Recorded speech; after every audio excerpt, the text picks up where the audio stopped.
One of the most beautiful things that have come out of recent anarchist communities, especially the relational and the compassionate anarchist communities, is the realization that we're not just armchair philosophers. We're not just logicians trying to convince people of the most beautiful and the most elegant argument for anarchism. Instead, we're social healers. We're modern shamans or therapists trying to breathe life back into humanity. Whenever we go out into the field and we talk to people, we're now trying to convince them that some of their problems are relational problems. They don't have the level of empathy that they need in order to sustain their relationships. And this is all based on earlier trauma in childhood and the problem of parenting as it exists in the modern day.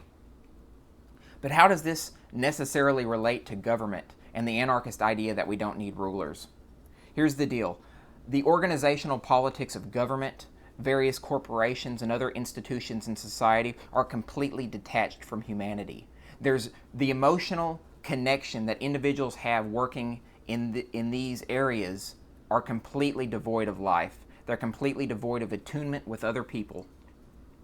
Look at it like this. Anything that happens politically is impersonal, cold, and detached.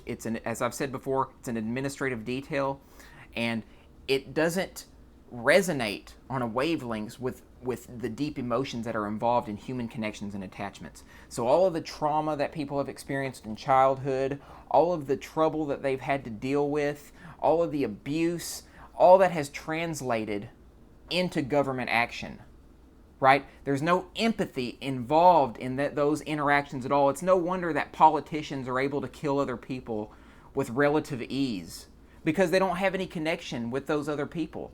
And this is especially true if the people are of a different culture or a different race. They feel like they're completely alien, and this is how the dehumanizing process works on other people. If people can be looked at as alien or absurd or strange or barbaric in their ways, then automatically they can be characterized as the enemy, and no empathy needs to be involved in that activity at all.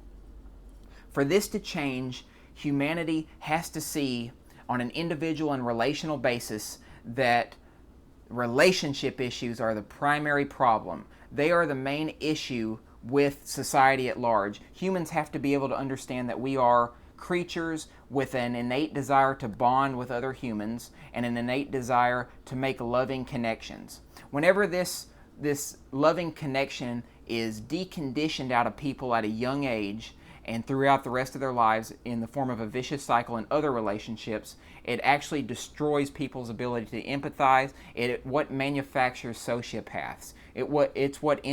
The end result of that, or the fallout of that, is statism and is government and is in these impersonal organizations. So what we have to do is we have to rise up above that. We have to continue to convince people that their relationships aren't as good as they could be, and that they need to have better connections with other people. However, it also doesn't have to be normative. It doesn't have to be saying this is necessarily right or wrong. This is more of a self-help guide. Whenever therapists or healers go about doing what they do, their intent is to help people rediscover themselves, rediscover something that they may have lost in childhood, and this idea that they have emotional needs, they have emotional desires, and that they can try to fulfill them in their other relationships, that they can come to understand other people's emotional needs and emotional desires as well.